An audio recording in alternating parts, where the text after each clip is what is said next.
मालेगांव धमाकों में गवाह के बयान के बाद उत्तर प्रदेश की राजनीति अब गर्मा गई है। बीजेपी ने कांग्रेस पर राष्ट्र के विरुद्ध अपराध का आरोप लगाया है। योगी आदित्यनाथ ने कांग्रेस को देश से माफी मांगने को कहा है। हल्ला बोल में आज हमारे साथ कई खास मेहमान हैं। आपका परिचय करा दे।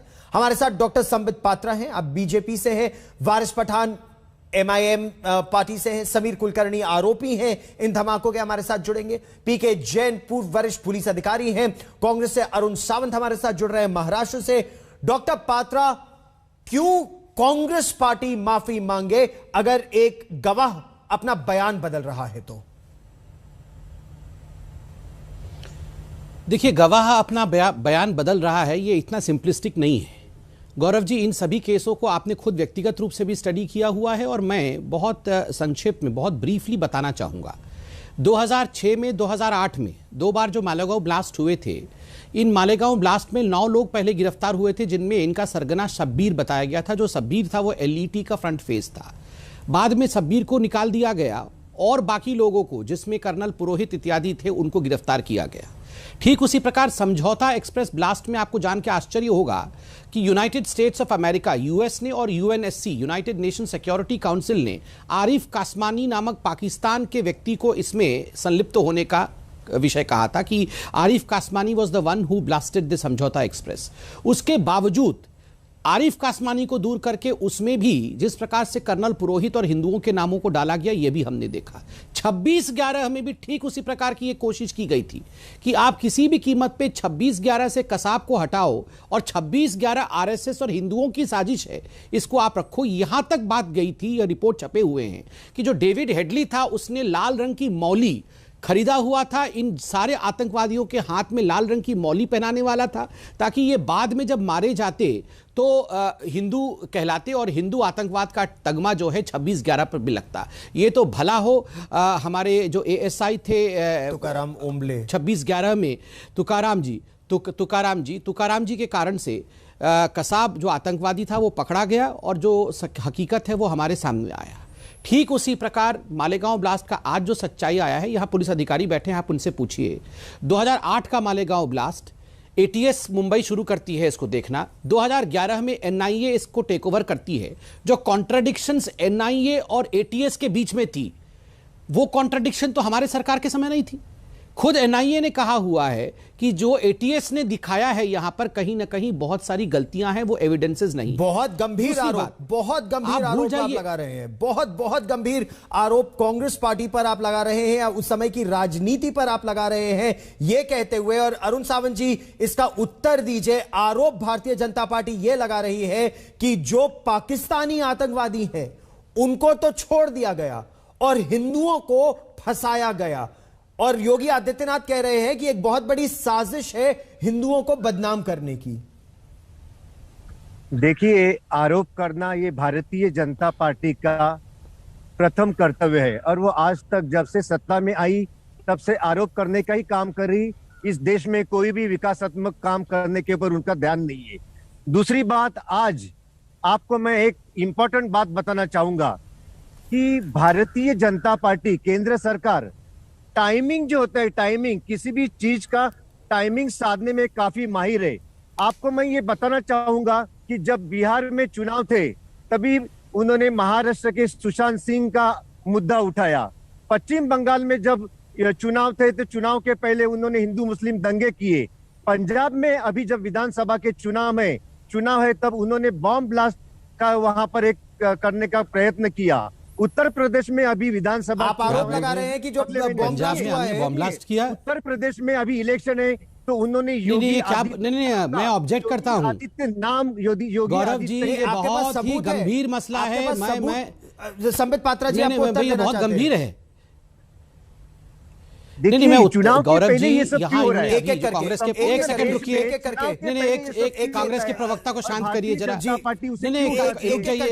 करके। अरुण सावंत जी, आपने बहुत गंभीर आरोप लगाया है भारतीय जनता पार्टी पर। पंजाब में जो लुधियाना में अभी धमाके हुए हैं, आपका यह कहना है कि यह बीजेपी की साजिश है। संबित पात्रा उस बात का उत्तर देना चाहते हैं। संबित जी, उत्तर दीजिए। देखिए, मुझे बहुत आश्चर्य हो रहा है, कांग्रेस के इतने बड़े नेता विश्व के सबसे बड़े चैनल में आकर कहते हैं कि जो पाकिस्तान के कनेक्शंस थे लुधियाना के ब्लास्ट में, वो पाकिस्तान ने नहीं करवाए हैं, वो भारतीय जनता पार्टी और रूलिंग सरकार ने ब्लास्ट कराए हैं लुधियाना में, कोर्ट के अंदर जो ब्लास्ट हुए। इससे दुखद कुछ नहीं हो सकता है। ये कांग्रेस नहीं है, ये पाकिस्तान है। ये कांग्रेस, मुझे बहुत तकलीफ होती है कहते हुए। एक सेकंड रुक जाइए सर, कोई नाटक नहीं है, ये बहुत गंभीर बात आपने कही है। एक सेकंड रुकिए। ये आपने कहा कि हमने बॉम्ब ब्लास्ट कराया पंजाब में, ये लुधियाना कोर्ट में हमने बॉम्ब ब्लास्ट कराया, ये नाटक हम कर रहे हैं क्या? मजाक बना के रखा हुआ है आपने। ये मुझे देखिए, ये जो सोनिया गांधी और आपकी जो पार्टी है, ये पाकिस्तानियों को संरक्षण देने का काम कर रही है। मैं आज से सोनिया जी को लश्करे सोनिया कहूंगा, आपकी पार्टी को। ये कांग्रेस पार्टी नहीं है, लश्करे सोनिया है, ये लश्करे सोनिया है। लेकिन कोई निजी आक्षेप नहीं। आप कहते हैं कि हमने बॉम्ब ब्लास्ट कराया लुधियाना में, हमने काफी बार लुधियाना में हमने बॉम्ब ब्लास्ट कराया। हमेशा आप राहुल गांधी, सोनिया जी, आप शांति से बैठिए, हमेशा हमला करते। आप सुनिए यहाँ शांति से। आज हम अरुण सावंत जी, अरुण जी, आपने कहा कि बीजेपी ने आपके पास कोई सबूत है कि लुधियाना में जो धमाके हुए, जिसकी अभी पुलिस पड़ताल कर रही है, एनआईए पड़ताल करेगी, आप ये कह रहे हैं कि ये बीजेपी ने कराया चुनावों के मद्देनजर? क्या कोई सबूत है इस बात का सर? हमने आपके चैनल के ऊपर स्पष्टता से ये बात कही नहीं है कि इसमें ये धमाके भारतीय जनता पार्टी ने किए। हमने ये कहा है कि इसके पीछे कहीं ना कहीं भारतीय जनता पार्टी की साजिश हो सकती है। पाकिस्तान के हम खिलाफ थे, आज है और कल भी रहेंगे। संबित पात्रा जी। गौरव जी, ये बहुत गंभीर मसला है। गौरव जी, मुझे लगता है किन लोगों को टेलीविजन चैनल में प्रवक्ता के नाते बुलाया जाए, यह भी चिंता करना चाहिए। ये जो चैनल है, करोड़ों लोग देख रहे हैं। संबित पात्रा जी, आप पहले इनकी आवाज को कम रखिए। गौरव जी, आप इनकी आवाज को कम रखिए, क्योंकि ये आप इनकी आवाज को कम रखिए। आतंक एक बहुत गंभीर मुद्दा है और मेरा सभी से निवेदन यही रहेगा कि भारत पर ये हमले हो रहे हैं, भारतीयों पर ये हमले हो रहे हैं, इस पर तो राजनीति होनी ही नहीं चाहिए। और क्या हम हल्के में इस तरह की बातें कर जाते हैं? अरुण जी, ये सोचने की आवश्यकता है। लेकिन मैं वारिस पठान जी को भी इस चर्चा में शामिल करना चाहूंगा, क्योंकि संबित पात्रा ने बहुत स्ट्रॉन्ग ऑब्जेक्शन रेज किया। चलिए संबित जी, 10 सेकंड में अपनी बात पूरी कीजिए। देखिए गौरव जी, ये बहुत ही दुखद विषय है। ये चैनल, आप पाकिस्तान के लोगों को आप देखिएगा, इस चैनल का इस एक्सर्प्ट को काट करके पाकिस्तान यूटिलाइज करेगी कि ये जो बॉम्ब ब्लास्ट हुए हैं पंजाब के अंदर, ये बीजेपी और सरकार ने कराए हैं। ये कांग्रेस के प्रवक्ता, पूर्व मंत्री इत्यादि आके चैनल पे कहते हैं, ये क्लीन चिट पाकिस्तान को देते हैं। मुझे तो कांग्रेस का नामांकन करना पड़ेगा। लश्करे सोनिया है। हमने और तो कैसे क्लीन चिट दोगे? और कैसे क्लीन चिट दोगे जी? नहीं, और कैसे क्लीन चिट दोगे? 26/11 बीजेपी की साजिश, आरएसएस की साजिश, और लुधियाना में बॉम्ब ब्लास्ट बीजेपी ने करवाया, और पाकिस्तान को क्लीन चिट कैसे देंगे? कैसे देंगे आप साहब? और कैसे क्लीन चिट दिया जाता है? ये लश्करे सोनिया के पार्टी के प्रवक्ता, आप लोग पाकिस्तान क्यों नहीं चले जाते हैं? इंडिया में इंडिया के खिलाफ का ना, पाकिस्तान जाइए। नहीं, निजी आक्षेप से बचने की आवश्यकता है। वारिस पठान जी, एक के बाद निजी आक्षेप नहीं है। जो पाकिस्तान को क्लीन चिट देते हैं, उनको पाकिस्तान ही जाना चाहिए। ये इंडिया का खा के पाकिस्तान को गाएंगे तो पाकिस्तान जाइए। उत्तर देना चाहते हैं अरुण जी, उत्तर देना चाहते हैं। अरुण जी, उत्तर दीजिए। हमने कभी भी पाकिस्तान को क्लीन चिट दी नहीं है। पाकिस्तान हमारा दुश्मन है, था और रहेगा, और उसके खिलाफ हम लोग हमेशा लड़ते रहेंगे। कांग्रेस पार्टी कभी भी पाकिस्तान को यहाँ पर हमले होने के लिए देगी नहीं। अरुण जी, ऐसे में क्योंकि आप महाराष्ट्र से आते हैं, तो संभवतः आपको इस बात का भी उत्तर देना चाहिए कि दिग्विजय सिंह जो इतने वरिष्ठ कांग्रेस के नेता है, 26/11 जब पाकिस्तान प्रायोजित आतंकवाद था, सबूत सामने आए थे, और जैन साहब उसके बारे में हमें और बता सकते हैं।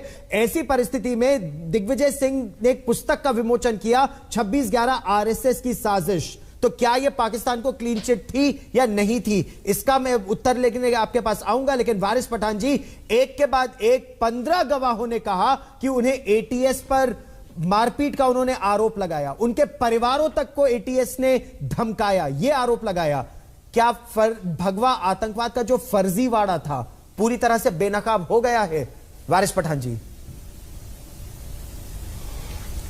देखिए गौरव साहब, मैं आपकी बात सुन रहा था, संबित पात्रा साहब की भी बात सुनी, कांग्रेस के प्रवक्ता की बात सुनिए। 2006 में मालेगांव में एक ब्लास्ट हुआ, 60 के करीब लोगों की जानें चले गई। 2008 में मालेगांव के अंदर एक ब्लास्ट हुआ जिसमें 7 लोगों की जानें चले गई और 80 लोग घायल हो चुके हैं। उनके घर वाले, परिवार वाले अब भी न्याय की गुहार लगा रहे हैं, मगर उनको अब तक तो न्याय नहीं मिला है। अब जब ब्लास्ट हुआ, इनिशियल इंक्वायरी में आया कि कोई इस्लामिक संगठन था, लेकिन जब पूरी तरह से जांच पड़ताल की गई तो उसमें पता चला कि हिंदू एक्सट्रीमिस्ट ग्रुप का इसमें हाथ था।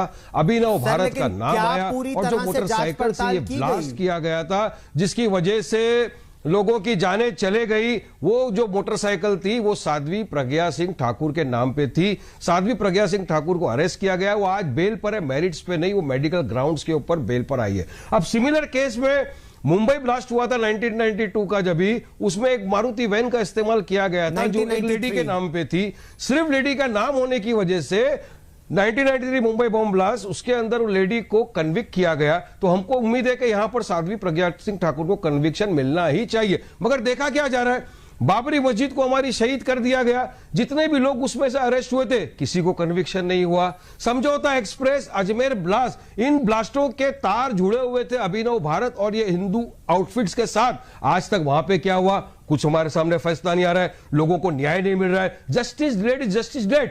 अब यहां पर बोला जा रहा है कि 15 विटनेस जो है ये हॉस्टाइल हो गए। किसकी जवाबदारी है? महाराष्ट्र में महाविकास आघाड़ी की सरकार है, सेंटर में भाजपा सरकार है, तो क्या विटनेस को प्रोटेक्शन नहीं दिया जा सकता? विटनेस को प्रोटेक्ट करके नहीं ला सकते कोर्ट में? मगर कहीं ना कहीं ये न्याय नहीं देना है उन पीड़ितों को, जिसकी हम गुहार लगा रहे हैं इतने बरसों से कि उनको न्याय दो, न्याय दो। पीके जैन साहब से ट्रायल को डिले किया जा रहा है। और साध्वी प्रज्ञा सिंह ठाकुर जो बेल पे आई है मेडिकल ग्राउंड्स पे, कभी गरबा खेलती हुई नजर आ रही है, तो कभी क्रिकेट मैच खेलती हुई नहीं जा रही है, मगर वो कोर्ट में हाजिरी लगाने नहीं जाती। कोर्ट में एप्लीकेशन डालती, मेरी तबीयत खराब है, मैं नहीं जा सकती, तो कब न्याय मिलेगा? जब एक्यूज सब प्रेजेंट नहीं होंगे, ट्रायल कैसा चलेगा? गौरव जी, मुझे मौका दीजिए बोलने का। गौरव जी, कन्विक्ट करो। मुझे मौका दीजिए बोलने का। गौरव, एक सबको कन्विक्शन होना चाहिए। Conviction on the basis of evidence. अगर आरोपी आरोप करके चला जाएगा, छूट जाएगा, एविडेंस तो होना चाहिए या पूर्वाग्रह से ग्रसित कन्विक्शन होना चाहिए। जैन साहब,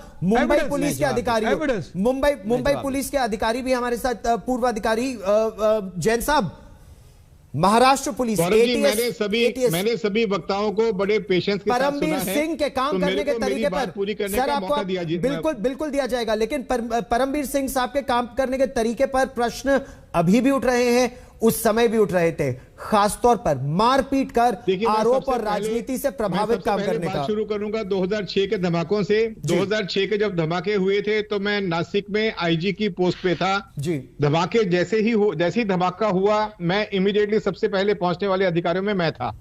इसलिए मुझे 2006 के ब्लास्ट के बारे में अच्छी तरह से पूरी जानकारी है। उसमें जो आरोपी पकड़े गए थे उनको बहुत जांच पड़ताल करके बार बार उसको कंफर्म करने के बाद उन लोगों को अरेस्ट किया गया था। लेकिन बाद में जब 2008 के ब्लास्ट हुए, उसके बाद में 2006 का पूरा नैरेटिव चेंज कर दिया गया, और जो लोकल और पाकिस्तान से आए हुए जो ऑपरेटिव थी और जो लोकल उसके अंदर लोग शामिल थे, उनको निकाल के 2008 वाले जो आरोपी बनाए गए थे, उन्हीं आरोपियों को 2006 में बुक कर दिया गया। पूरे केस का सत्यानाश कर दिया गया, और यह सिर्फ पॉलिटिकल इंटरफेरेंस की वजह से हुआ। मुझे अभी भी याद है कि हमारे गृह मंत्री थे मिस्टर आर पाटिल, अनफॉर्चुनेटली वो आज नहीं है इस दुनिया में। उन्होंने मेरे प्रेस कॉन्फ्रेंस लेने से पहले बार बार ये कहा कि तुम इसको पोस्टपोन करो, और अभी इसको वहां पे माहौल खराब हो जाएगा, और अलग अलग तरह की बातें थी जी। तो बहुत पॉलिटिकल प्रेशर था कि जो आरोपी हैं उनको ना पकड़ा जाए, और वो उनकी जो अरेस्ट है वो और थोड़ा डिले कर दिया जाए। मैं इसके बारे में, मेरे मन में कोई दुविधा नहीं है कि 2006 में जो लोग पहले पकड़े गए थे वही आरोपी थे, और अगर उनके ऊपर केस सही तरह से चलता तो वो इस केस में उनको कन्विक्शन होना 100% कंफर्म था। तो ये राजनीति है आपकी दृष्टि से, अभी नैरेटिव चेंज किया गया है जी। नैरेटिव चेंज कर दिया गया क्योंकि उसमें उस समय जो भगवा आतंकवाद की जो परिभाषा कुछ हमारे लीडर लोग निकाल के लाए थे दिल्ली से, और उसमें हमारे एटीएस के कुछ अधिकारी भी वहां मौजूद थे, उसकी वजह से ये पूरा नैरेटिव जो था उसको ये दिखाने की कोशिश की गई कि ये भगवा आतंकवाद है, जो 2006 के ब्लास्ट में बिल्कुल भी नहीं था। मैं इसके बारे में, मेरे मन में कोई शंका, कोई दुविधा नहीं है।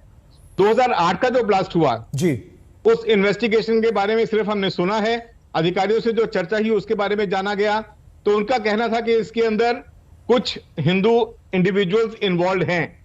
अब उसका उन्होंने क्या एविडेंस निकाला, लेकिन उसके बारे में बाद में जब एनआईए ने उस इन्वेस्टिगेशन को टेक ओवर किया तो उन्होंने भी उसके बारे में शंका जताई कि वो इन्वेस्टिगेशन ठीक तरह से नहीं किया गया, उसमें एविडेंस के साथ में सर, छेड़छाड़ की गई, 2008 उनका के बारे बोलना में था। जो आप कह रहे हैं कि आपने सुना, तो प्राइमा फेसाई जी। वो हियरसे की कैटेगरी में आता है, वो पर्सनल इन्वेस्टिगेशन की बिल्कुल। कैटेगरी में नहीं आता है। तो हिंदू आतंकवाद या कथित हिंदुओं की साजिश की बात हियरसे है, और यही बात वारिस पठान जी से है। और उस समय का ये पॉलिटिकल नैरेटिव था कि हिंदू और भगवा आतंकवाद को सामने लाया जाए और कुछ हिंदूवादी जो लीडरशिप है, जो पार्टी है, उसको डिस्क्रेडिट किया जाए। ये एक बहुत ही क्लियर नैरेटिव बनाया गया था, और उसके अंदर आज भी उसके जो कुछ मंत्री और एक्स मिनिस्टर जो हैं वो हाजिर, वो जिंदा हैं। अब वो उनको डिस्क्रेडिट किया जा रहा है। होम मिनिस्ट्री के अधिकारियों ने भी इस बात को माना है कि उनको बुला के कहा गया था कि तुम एक भगवा आतंकवाद की जो थ्योरी है उसको सामने लेके आओ, उसको प्रोपेगेट करो।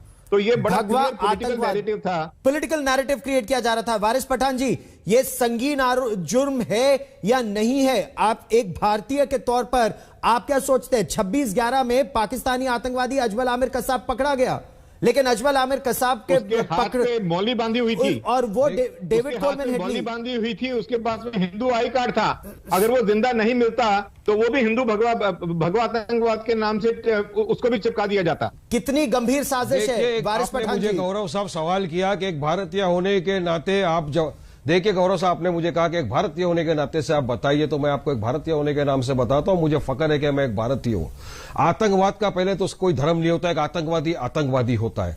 हमने तो जो ये ISIS का जो है बगदादी, उसको भी हमने कहा हेल ऑफ डॉग, जहन्नुम का हमने कुत्ता कहा। सिमिलरली जिसने भी इस तरह के आतंकवादी करना में किए हमारे देश में, जिसकी वजह से लोगों की जानें चले गई, वो भी आतंकवादी है। उनको भी कानूनी सजा मिलनी चाहिए, मगर कब सजा मिलेगी? लेकिन ट्रायल जो चलेगा। नैरेटिव तो क्रिएट कर ट्रायल रहे ये हैं, नहीं चलने सर, देंगे। जो नैरेटिव क्रिएट कर रहे हैं भगवा आतंकवाद का, तो किस तरह कि से पाकिस्तानी आतंकवादी मौली पहनकर आते हैं। किया हुआ है, चार्जशीट फाइल है। सुनिए ना सर, बहुत गंभीर मेरा प्रश्न चार्जशीट है, फाइल हुआ है, बहुत गंभीर ATS मेरा ने प्रश्न है। और investigation किया है। संबित पात्रा जी, बहुत गंभीर यह बात इसलिए है, वो डेविड कोलमैन हेडली की जब ट्रायल चल रही थी, बाबरी मस्जिद को जिन्होंने शहीद डेविड किया कोलमैन था, हेडली, वो भी पाकिस्तान से आए थे। डेविड कोलमैन बाबरी हेडली मस्जिद को जिसने शहीद कर दिया, वो भी पाकिस्तान से आए थे। जिनके आप मेरे खिलाफ केस सीधे चला, प्रश्न का उनको उत्तर एक्विट कर देने दिया से, गया। आप मेरे सीधे पाकिस्तान से आए प्रश्न का थे। उत्तर देने से तो कतरा है रहे भी हैं। पाकिस्तान, मुझे पाकिस्तान से लेना देना क्या है? लेकिन संबित पात्रा, जो बड़ा प्रश्न है, जो बड़ा प्रश्न जो इस समय ये उठाया जा रहा है, आतंकवाद खत्म हुआ का है? बड़ा प्रश्न मैं आपको पूछ रहा हूं। गौरव जी, जब ये मैं आवाज कम क्यों नहीं करते हैं? संबित पूरा पात्रा जी डिबेट उत्तर खराब देना हो चाहते हैं जाता है। आपको। कोई प्रॉब्लम संबित जी नहीं उत्तर है, दीजिए। शांति से सुनिए, शांति से सुनिए। सर, आपने अपना संबित जी, पक्ष शांति रखा, से सुनिए। आपने अपना पक्ष रखा, संबित पात्रा उत्तर देना चाहते हैं। संबित पात्रा, पूरा फ्लोर आपका रहेगा। नहीं, संबित पात्रा उत्तर देना चाहते हैं। संबित जी उत्तर दीजिए। गौरव जी, एक शांति, 10 सेकंड। हाँ गौरव जी, अरे उत्तर सवाल किया गाँव में। एक सेकंड, बारिश भाई, मैं जरा बोल लूं 20 सेकंड, आप फिर बोल लीजिएगा। बारिश भाई, तीन ही लोग हैं, मैं शांति से बोलता हूं। देखिए गौरव जी, अभी पूर्व DGP ने, जैन साहब ने बहुत बड़े खुलासे किए। हम तो पॉलिटिशियन हैं वारिस भाई, मैं तो पॉलिटिशियन हूं, वो तो पॉलिटिशियन नहीं। देखिए, मैं आपको 2-3 चीज यहां बताता हूं। पूर्व DGP में नाम नहीं लिया, मैं नाम लेके बताता हूं। RVS मनी और GK पिल्लई। RVS मनी भी एक ब्यूरोक्रेट थे होम मिनिस्ट्री के अंदर। उनको SIT के जो अध्यक्ष थे, जिनका नाम भी मैं लिख के लाया हूं, सतीश वर्मा ने सिगरेट पी के सिगरेट से उनको दाग लगाया, पूरे बदन में उनको सिगरेट से मारा। क्यों? क्योंकि इशरत जहान जो लश्कर की फ्रंट थी, आप किसी भी कीमत पे ये मत लिखिएगा कि इशरत जहां लश्कर की फेस थी या लश्कर की फ्रंट थी। आप इसको डिलीट करिए, और केवल इसलिए एक ब्यूरोक्रेट को आपने सिगरेट से गोदा। दूसरा, GK पिल्लई जी का तो इंटरव्यू है, आपके चैनल ने किया हुआ है।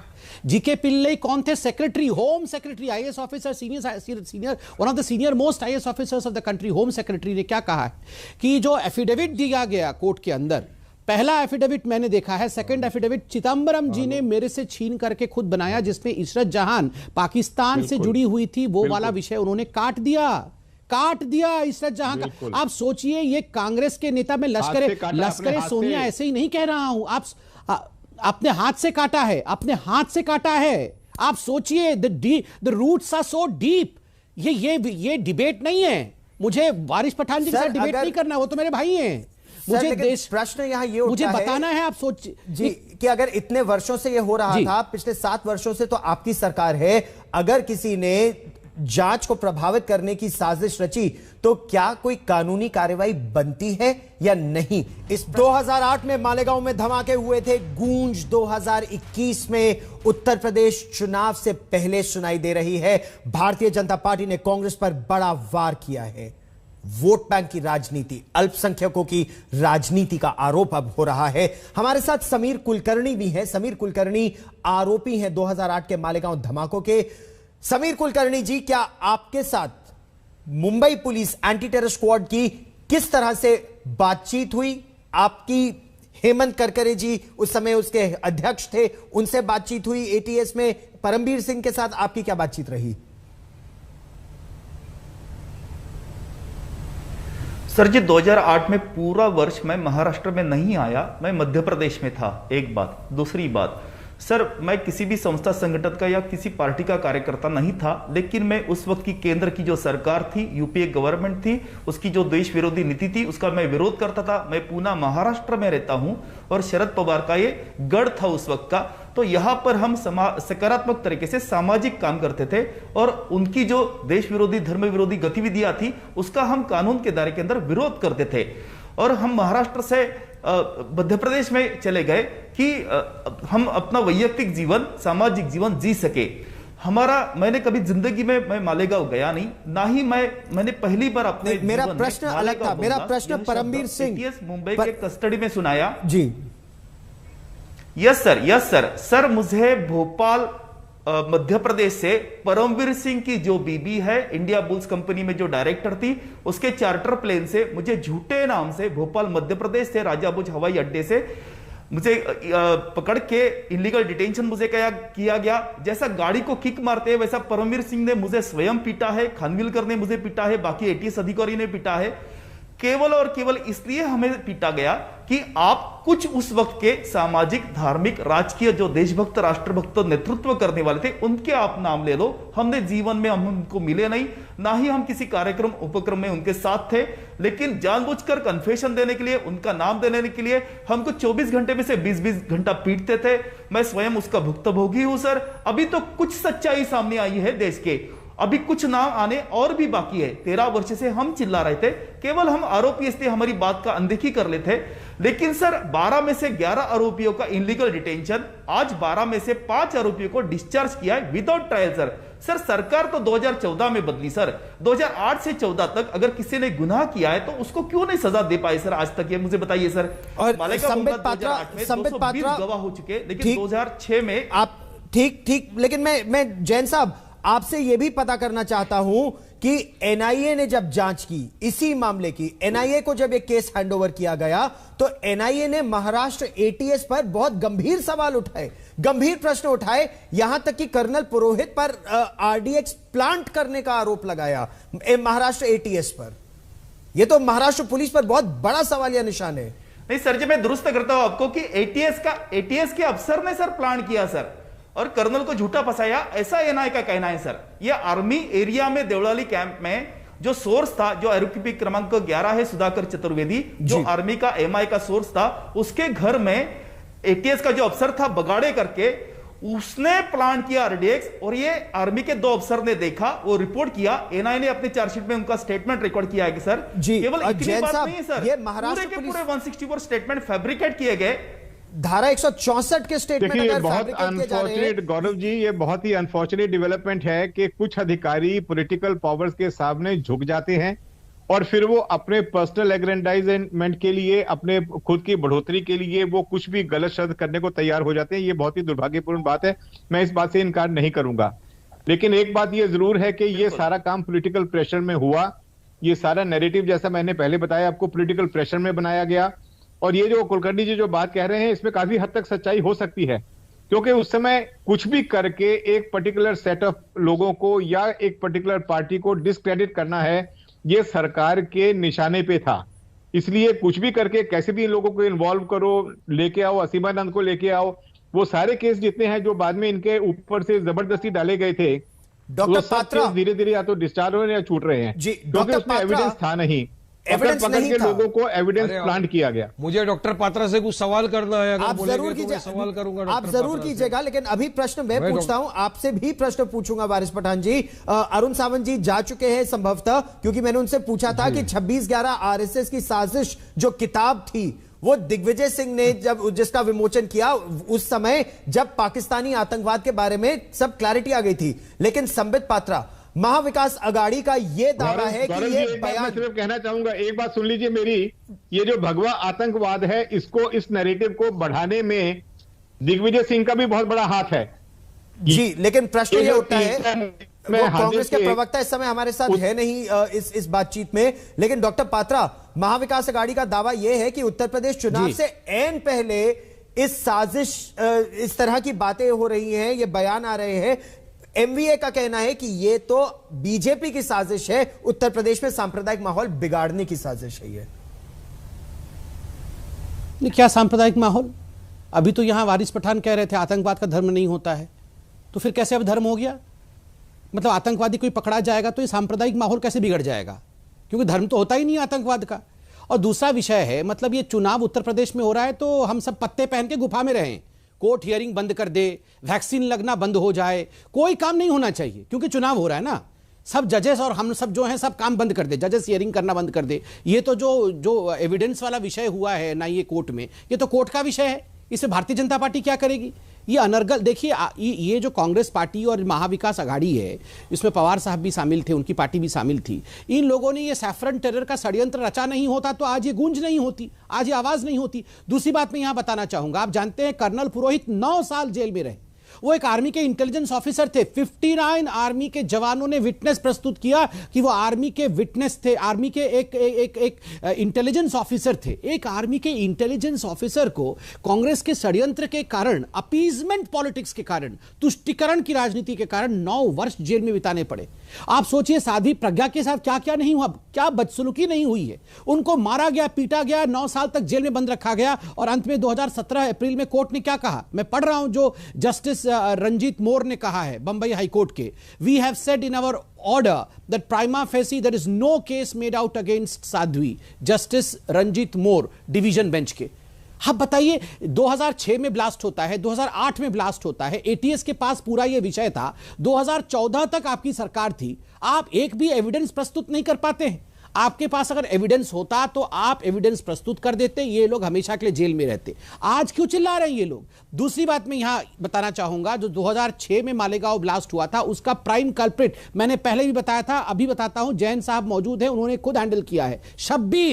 शब्बीर एलईटी का फ्रंट फेस था। शब्बीर और 9 लोगों को क्यों छोड़ा गया 2008 में? क्यों? और हिंदुओं को वहां पर क्यों डाला गया चार्जशीट में नाम? उस चार्जशीट पे तो खुद एनआईए ने, कांग्रेस की उस समय सरकार थी 2011 में जब एनआईए ने टेक ओवर किया, एनआईए ने सवाल उठाया है। ये क्या मजाक चल रहा है देश में? और यहां देखिए, वारिस पठान जी का तो अगर बस चलेगा तो वो ओसामा बिन लादेन का भी नाम बदल के बोलेंगे ये श्याम सुंदर अग्रवाल है। वो तो बोलेंगे कि ये जो ओसामा बिन लादेन था ये भी हिंदू था, ये मुस्लिम था ही नहीं, श्याम सुंदर अग्रवाल है। ये हिंदू लोग बम फोड़ रहे थे। नहीं, आप मत बोलो, आप शांति से बैठो। याकूब मेमन को बचाने वाले लोग, ये अफजल गुरु को अपना गुरु मानने वाले लोग, ये यहाँ पर आके हमें प्रवचन देंगे कि हिंदू आतंकवादी होते हैं। वारिस पठान जी, ये आरोप बहुत गंभीर है। अरे क्या गौरव भाई खाली सुनने के लिए बिठाया है? उत्तर दीजिए वारिस पठान जी। क्या गौरव भाई सुनने के लिए बिठाया है? कुछ बोलने का मौका भी मिलेगा, उत्तर देना पड़ेगा। ये जो मैं उत्तर देना चाहता हूं, पहले सवाल करूंगा संबित पात्रा से भी। साजिश रच रहे थे, क्या योगी आदित्यनाथ की इस बात में दम है कि ये देश के खिलाफ एक षड्यंत्र रच रहे थे?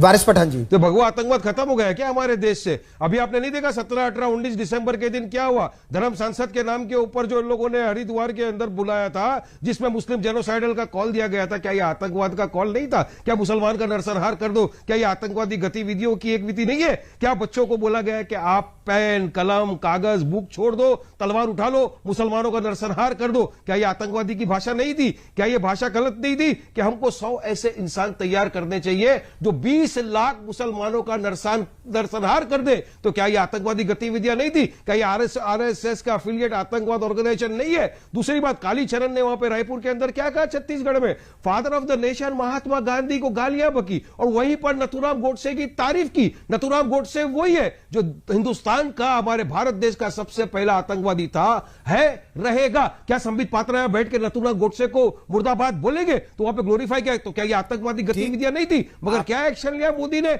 आज तक खंडन नहीं किया। क्या योगी ने एक्शन ले लिया? आज तक खंडन नहीं किया। तो क्या हमको न्याय मिलेगा, या इस देश में इसी तरह के बयानबाजी लोग करते रहेंगे मुसलमानों के खिलाफ और हमको खामोशी के साथ बैठ दोनों पर उत्तर दूंगा। और क्या आतंकवादी गतियों का हिस्सा है या नहीं है? दोनों पर उत्तर दूंगा। संबित पात्रा जी उत्तर क्या दीजिए। किया जाएगा ऑर्गेनाइजेशन का? बीजेपी क्या करेगी बताइए ना मेरे को।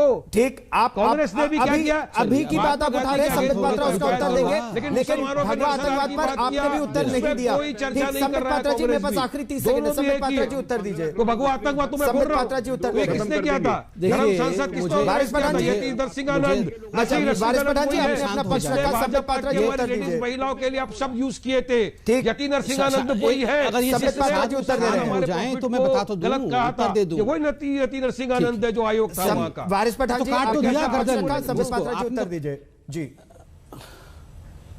देखिए, पहली बात है, यहां ये वॉट अबाउटरी जो है ना, ये वॉट अबाउटरी नहीं चलने वाला है। अभी कह रहे थे आतंकवाद का धर्म नहीं होता है, और अभी कह रहे हैं कि सैफरन आतंकवाद, भगवा आतंकवाद का खत्म हो गया। मतलब अगर ओसामा बिन लादेन बम फोड़े तो आतंकवाद का धर्म नहीं होता है, याकूब मेमन बम फोड़े तो आतंकवाद का धर्म नहीं होता है। बाकी किसी भी कीमत पे आप भगवा आतंकवाद पे वॉट अबाउटरी करते हो, उसे एस्टैब्लिश करो। दूसरी बात है, रायपुर, हरिद्वार, धर्म संसद के नाम के ऊपर मुसलमानों के बारिश। ठीक, तो ये राजनीति क्यों? आतंकवाद के खिलाफ कार्रवाई क्यों नहीं? और क्यों नहीं सभी आतंकवाद के खिलाफ उठ खड़े होते? आतंक का अगर धर्म नहीं है तो हर आतंकवादी के खिलाफ कार्रवाई क्यों नहीं? ये चर्चा हम जारी रखेंगे, लेकिन आज एक छोटा सा ब्रेक लेंगे यहां पर इस विषय पर। देश और दुनिया की ताजा खबरों के लिए देखते रहिए आज तक बेमिसाल 20 साल।